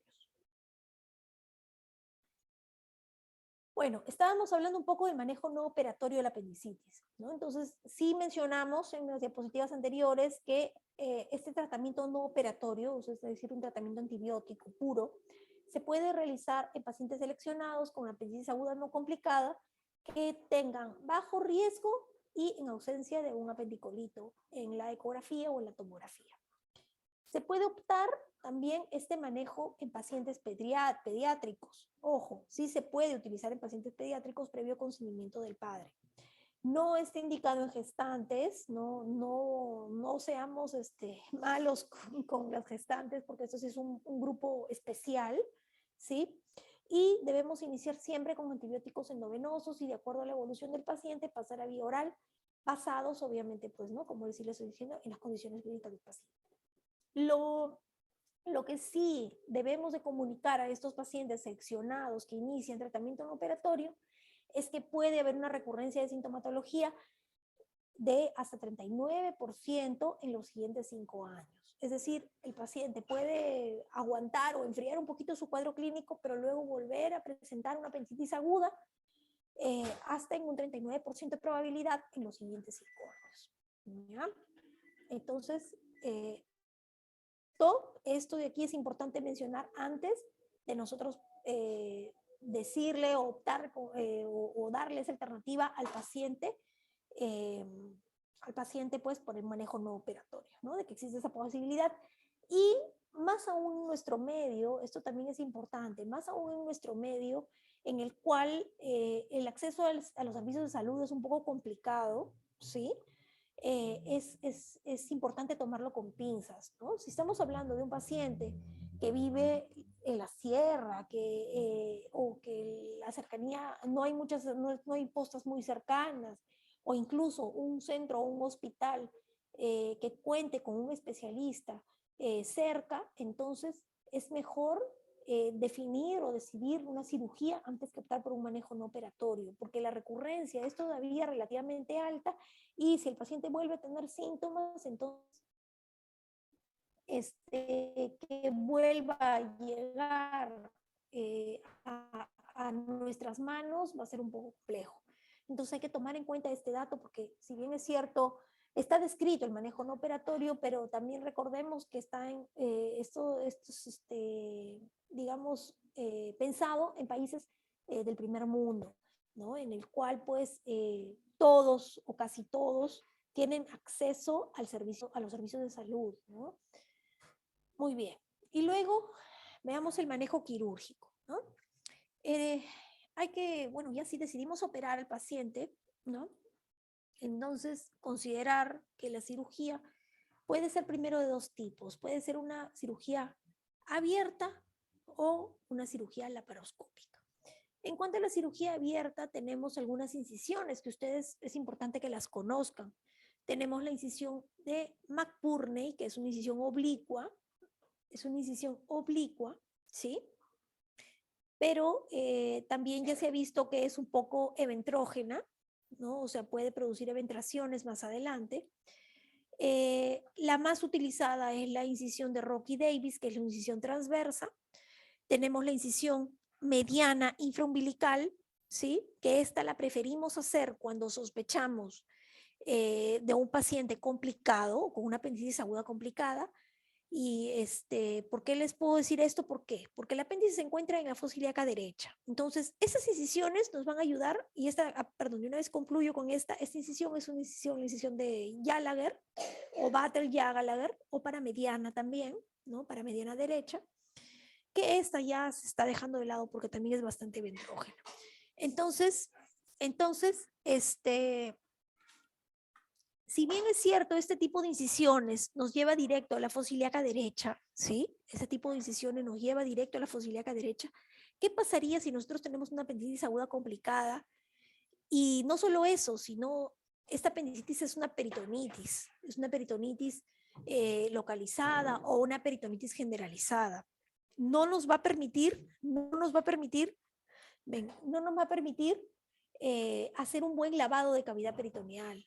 Entonces, este tipo de incisiones localmente nos va a permitir un buen lavado de cavidad.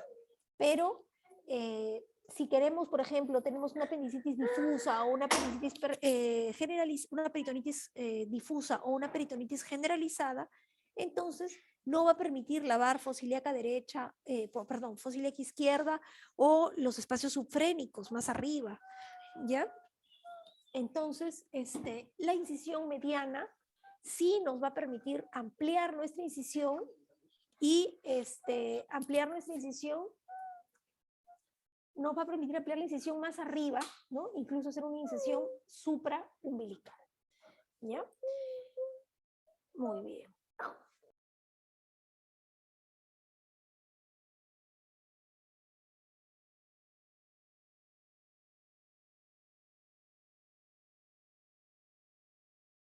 Bueno, este es en cuanto a la apendicectomía abierta. La apendicectomía abierta, como ya hemos dicho, es una incisión que, bueno, ¿no? En este caso, pues, es una incisión tipo Rocky Davis, ¿no? Se disecan los planos y se llega, un ratito.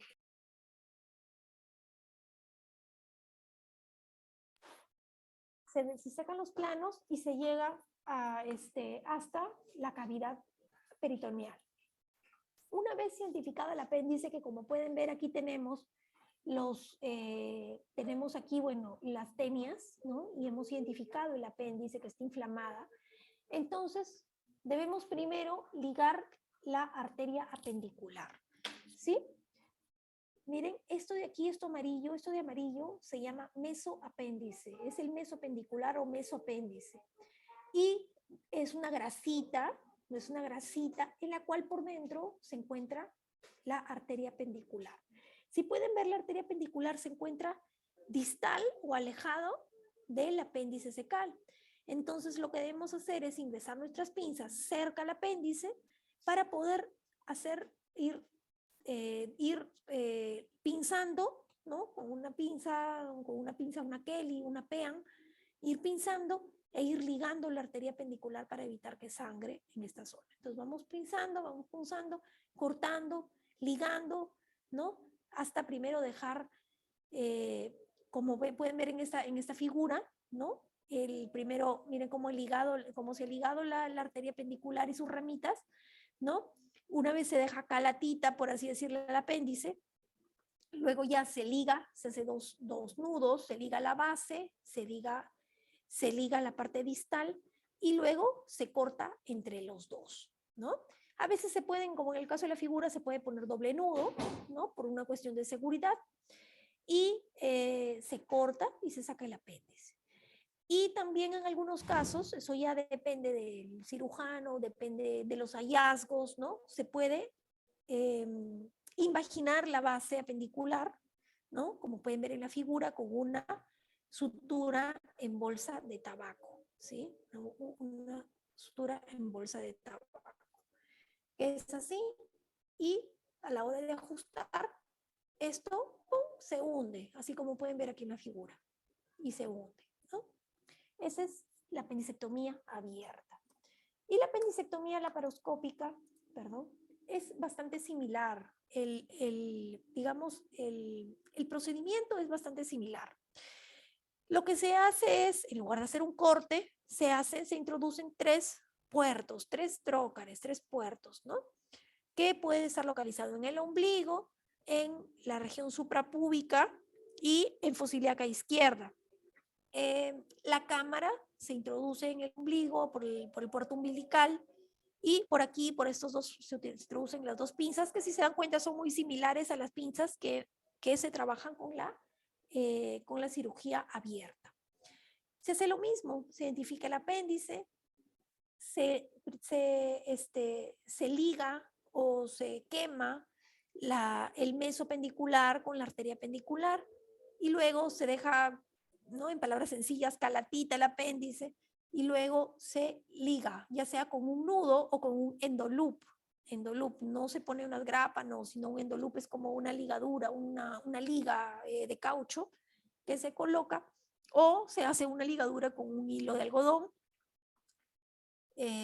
Y posteriormente lo que se hace, se introduce en una bolsita o un guante, ¿no? O se introduce un guante a la cavidad abdominal, se introduce el apéndice dentro del guante, y luego se saca el guante a través de uno de los puertos. Uno de los puertos generalmente es el puerto umbilical, porque es el puerto más grande, el de 10 milímetros. Los puertos de aquí son puertos de 5 milímetros, ¿sí? Pero el puerto de acá es de 10 milímetros. Y esa es la cirugía.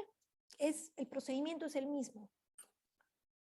Sin embargo, ya está más que demostrado que la apendicectomía laparoscópica es el gold estándar con respecto a la cirugía convencional, a la cirugía abierta. Se ha demostrado que la apendicectomía laparoscópica es viable, es segura, efectiva, produce menos dolor posoperatorio por las incisiones son más pequeñas, hay una recuperación más rápida, hay una reincorporación a las labores mucho más rápida, hay una disminución de la morbilidad pulmonar, las neumonías, atelectasias, debido a que como hay menos dolor, el paciente puede respirar mejor, ¿no? A diferencia que cuando hay un corte, ¿no? Una cirugía con corte, el paciente respira muy superficialmente por el dolor a pesar de los analgésicos. Y eso puede producir complicaciones pulmonares como atelectasias o neumonías, que es lo más grave, por así decirlo. También la exposición de las secreciones a la herida quirúrgica es menor con la laparoscopía, por lo tanto el riesgo de infección de herida operatoria es menor. Hay menos manipulación de los tejidos, por lo tanto hay menos riesgo de que haya un hilio o una parálisis del intestino postoperatoria, hay menor días de hospitalización, y obviamente el plus es los excelentes resultados cosméticos, por el que hay menor cicatriz que queda, ¿no? Tenemos aquí otro trabajo en el cual se ven las complicaciones posoperatorias. Podemos ver que en la cirugía laparoscópica son mucho menores, ¿no? A diferencia, pues, aquí se movió el circulito. Las infecciones de heridas son mayores en la cirugía convencional o tradicional o cirugía con corte. Hay menor riesgo de infección de sitio operatorio, de abscesos intraabdominales, de tiempo de hospitalización. Aunque también hay que recordar que la laparoscopía tiene un tiempo quirúrgico un poquito más largo porque es un poquito más tedioso y hay que tener un poquito más de experticia. Pero yo creo que eso vale totalmente la pena con respecto a las ventajas que tiene frente a la otra cirugía, ¿no? Último, miren este artículo que encontré, que es calientito de este año, ¿no? Las conclusiones de este último estudio, que es un estudio prospectivo también que se realizó, menciona que la apendicectomía laparoscópica tiene muchas ventajas sobre la apendicectomía abierta, incluyendo menor estancia hospitalaria, un retorno más pronto a las labores, ¿no? Y un menor riesgo a infección de sitio operatorio, ¿no? Muy bien. Otro punto importante, ya que ya estamos por acabar, es la apendicectomía diferida, ¿no? Entonces, existe un grupo de pacientes en los cuales, como bien dicen, optan por el manejo no operatorio, ¿sí? Optan por el manejo no operatorio, dan sus antibióticos, pero después les dicen, ok, cuando esté sano te operamos, te sacamos el apéndice, ¿no? Entonces, las guías de Jerusalén también se pronunciaron al respecto, ¿sí? Y dentro de sus conclusiones no recomiendan la apendicectomía diferida de rutina en pacientes menores de 40 años con manejo no operatorio luego de una apendicitis aguda complicada. Y aquí vamos a hablar de lo que es plastrón apendicular, que es una de las complicaciones, digamos, de la apendicitis, que lo vamos a ver a continuación. Indicado en pacientes con sintomatología recurrente y también refiere que si tenemos un paciente con manejo no operatorio mayor de 40 años, hacen o recalcan realizar colonoscopía y tomografía con contraste por el riesgo de neoplasia de hasta un 17%.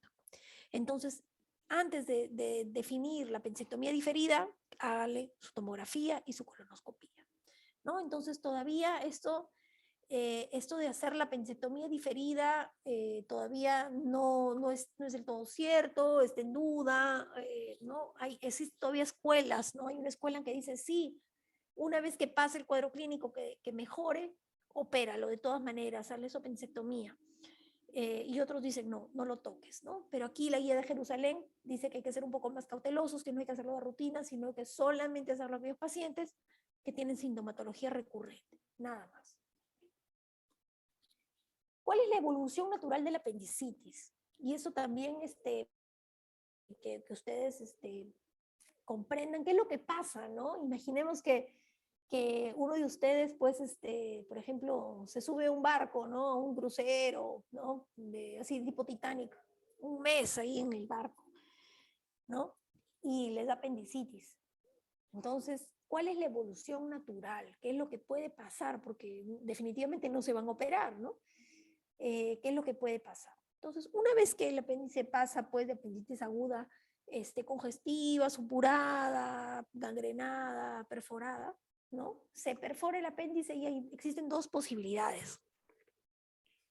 Que el peritoneo, que es un órgano que cuenta con mecanismos de defensa muy importantes, pueda defenderse, o sea, pueda utilizar sus mecanismos de defensa. Esto es realmente, no voy a ahondar mucho en el tema porque peritoneo y peritonitis es tema de otra clase. Y lo otro es que el peritoneo no se defienda y no actúen del todo sus mecanismos de defensa. Si el peritoneo no se defiende, ¿qué pasa? Lo que todos conocemos, peritonitis, una peritonitis, ¿sí? Así de simple, peritonitis localizada, peritonitis difusa, peritonitis generalizada. Pero ¿qué pasa si el peritoneo se defiende? Es decir, aplastrona, digamos, intenta tapar ese hueco con el epiplon, con los demás tejidos, con las asas intestinales, ¿no? Ejerce sus mecanismos de defensa, forma fibrina y hace un masacote, una masa ahí, ¿no? Entonces, existen dos entidades clínicas que pueden ocurrir. Una, que se produzca el plastrón apendicular o masa o absceso frío, ¿sí? O la otra es que se produzca el absceso apendicular como tal, absceso caliente, ¿no? Entonces, el plastrón es una masa que no contiene pus, que, que lo que va a hacer es sencillamente pues hacerse dura, pétrea, ¿no? Para poder proteger que la apendicitis vaya más allá, ¿no? Y lo protege sus tejidos Y muchas veces con el manejo no operatorio, ¿no? Se soluciona. Tratamiento antibiótico, de repente una semana, 10 días, tratamiento antibiótico, y esa masa solito va a bajar, mejora, se recupera, y el paciente sale bien, nunca se opera. O a veces pues también le dicen, muy bien, te opero, pero de aquí te opero 1 mes, 2 meses, que se enfríe bien tu cuerpo. Y lo otro es un absceso apendicular, en el cual existe esta misma masa, pero esta masa contiene el pus, y el paciente hace no solamente sintomatología local, como es el dolor, una masa localizada, dolorida, muy dolorosa, sino que también hace sintomatología general o sistémica, ¿no? Como es una sepsis o un SIRS, ¿no? Hace fiebre, taquicardia, leucocitosis, ¿no? Entonces, en estos casos, obviamente el manejo es quirúrgico o por lo menos es drenar el absceso. A veces incluso se puede optar por el drenaje percutáneo del absceso, ¿sí? Drenaje percutáneo, antibiótico terapia o drenaje quirúrgico, ¿no? Drenaje quirúrgico, antibiótico terapia, y estos pacientes mejoran. Complicaciones. ¿Qué complicaciones pueden haber? En realidad existe una serie de complicaciones que puede producirse producto de una cirugía, y específicamente de una cirugía apendicitis. Pero voy a mencionar aquí las más importantes, ¿no? La más conocida, la más frecuente es la infección del sitio operatorio, que puede ser superficial, profundo o de órgano espacio. La superficial, como pueden ver aquí en la figura, fíjense, es la afección de la piel y tejido celular subcutáneo, con presencia de pus, ¿no? En la herida. Entonces hay que hacer curaciones, más que nada, más que antibióticos, es curaciones, hasta que mejore, y luego se vuelve a cerrar la herida. Infección del sitio operatorio profundo, cuando ya afecta la fascia, la aponeurosis y el músculo. Y bueno, también, ¿no? Dependiendo de qué tan avanzado esté, puede requerir incluso manejo quirúrgico. Y los abscesos intraabdominales es cuando se vuelven a formar colecciones de pus, y a veces es necesario reintervenir quirúrgicamente para poder drenar estas colecciones de pus dentro del abdomen. La dehiscencia de muñón apendicular es cuando ese nudo que le hemos hecho a la base del apéndice por algún motivo se abre, ¿sí? A veces la base se encuentra en mal estado, a veces incluso puede ser culpa del cirujano que ha hecho un mal nudo, ¿no? A veces puede ser por el mismo proceso inflamatorio, por una cuestión del paciente mismo, un paciente que tiene, por ejemplo, bajas sus proteínas, un paciente diabético, ¿no? Entonces, que tiene mala cicatrización, entonces hace dehiscencia, o sea, se abre este muñón apendicular, y lo que puede producir es o peritonitis, ¿no? Peritonitis fecal, o lo otro es que si tiene drenes, puede hacer una fístula fecal, ¿no? Que esos son benignas y cierran con el paso de unos días. Y otra complicación que es poco frecuente, pero es una complicación propia de la apendicitis, es la pileflebitis. La pileflebitis es una trombosis séptica de la vena porta, ¿no? Es decir, como les mencioné, ¿no? El retorno venoso de la vena porta, y esta infección, estos gérmenes pueden ir directo a la vena porta, produciendo una insuficiencia hepática fulminante. El paciente debuta con ictericia, con una sepsis, incluso hasta shock séptico, ¿no? Y esta complicación tiene una alta morbimortalidad. Muy bien, hasta aquí. ¿Alguna pregunta para ya concluir con lo del casito clínico? Miren, justo ya son las 6. Muy bien, vamos a ver qué pasó con ese pacientito. Entonces, este pacientito que vimos, un paciente pues ya mayorcito, 50 y tantos años de edad, se le optó por una incisión mediana, infraumbilical, acá está el ombligo, sino que está volteada la foto. Este es el ombligo, aquí está el pubis, ¿no? Se le hizo una incisión mediana infraumbilical, aquí están abriendo los tejidos, esta es la aponeurosis, están abriendo la pared para llegar al abdomen. Aquí ya se hizo la apertura de la cavidad abdominal, ¿no? Bueno, personalmente, yo he sido la que tomó las fotos, estoy aquí del lado izquierdo del paciente, ¿no? Del lado donde se encontraba el cirujano pasó al lado izquierdo para poder ver mejor el apéndice. Muy bien, vamos a ver aquí unos, vamos a ver, sino que quiero bajarle un poquito el volumen para poder ir explicando. Muy bien, entonces fíjense, aquí el cirujano está encontrado, lo que ha encontrado es un absceso apendicular, ¿no? Una masa, una tumoración apendicular, ¿no? Vamos a ver, miren, ahí está tratando de liberarlo porque se hace una masa muy dura, y hay que ir liberándola, aspirando, liberando para poder identificar poco a poco las estructuras y llegar a ubicar el apéndice, ¿no? A veces no se ubica el apéndice, no se logra identificar el apéndice. ¿Y por qué? Porque el apéndice ya se digiere. Entonces aquí lo importante es por lo menos ubicar la base del apéndice y tratar de ligarla, porque si no, este paciente tiene un gran riesgo de hacer una fístula cecal, ¿no? Vamos a ver la siguiente. Aquí miren, han tenido que ingresar su dedito para separar los tejidos y miren cómo encuentra la pus, cómo encuentra la secreción purulenta, como leche condensada, como decimos, ¿no? Entonces ahí ha estado separando con su dedo un poco los tejidos para poder identificar. Ahí está el coprolito, el apendicolito, ¿ven? Y bueno, sigue aspirando, el cirujano sigue aspirando para poder buscar. Aquí lo que está sosteniendo es la tenia, ¿no? Porque a través de la tenia, como les dije, es un reparo anatómico para poder guiarse y poder lograr identificar el apéndice, llegar al apéndice. Introduce gasas para poder separar los otros tejidos y poder aislarlos, ¿no?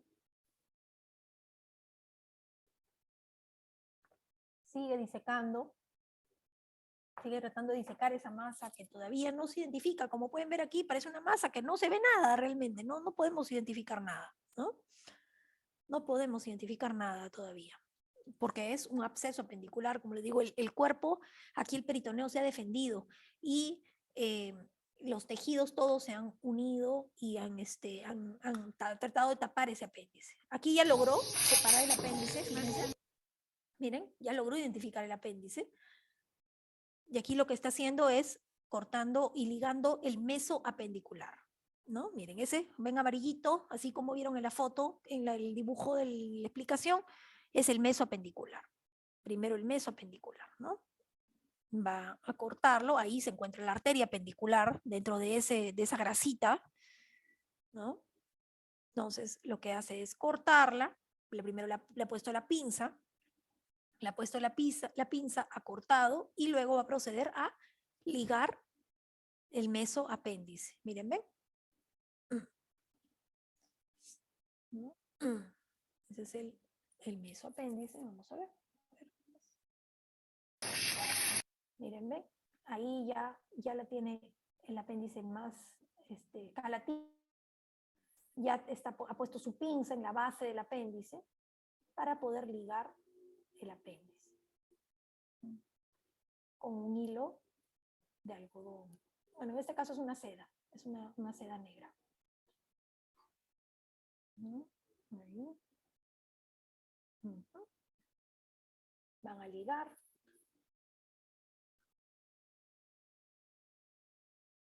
Va a ligar la base del apéndice.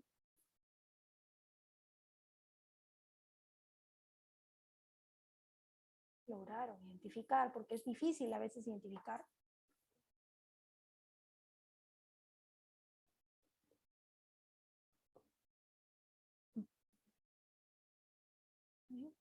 Entonces, tienen que hacer un buen nudo para que no se abra después.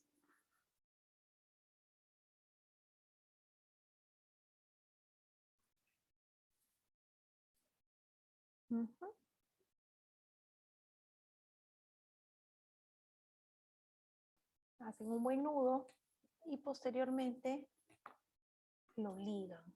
Vamos a ver la siguiente. Miren.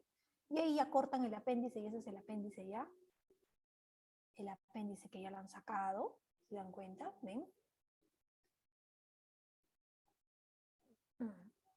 Aquí ya comprueba la base del apéndice, que ven que la base está en mal estado, miren, tiene una pequeña perforación en la base además.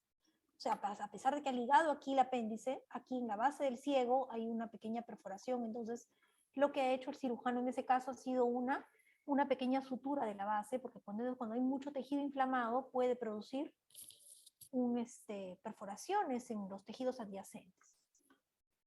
Y bueno, me olvidé de poner la fotito final, que es el paciente ya con su cicatriz mediana y le pusieron un dren porque habían hecho una sutura, y por ser ese tejido todo inflamado hay un alto riesgo de dehiscencia de la base apendicular, ¿no? O sea, del muñón apendicular, y por lo tanto, por eso se le dejó un dren, ¿no? Un dren profiláctico. Sin embargo, este paciente evolucionó favorablemente, no, el dren lo tuvo 3 días, 4 días, y luego se le sacó, y evolucionó muy bien. Tampoco hizo infección de sitio operatorio, por si acaso. Muy bien. ¿Alguna pregunta que tuviesen? ¿Alguna pregunta?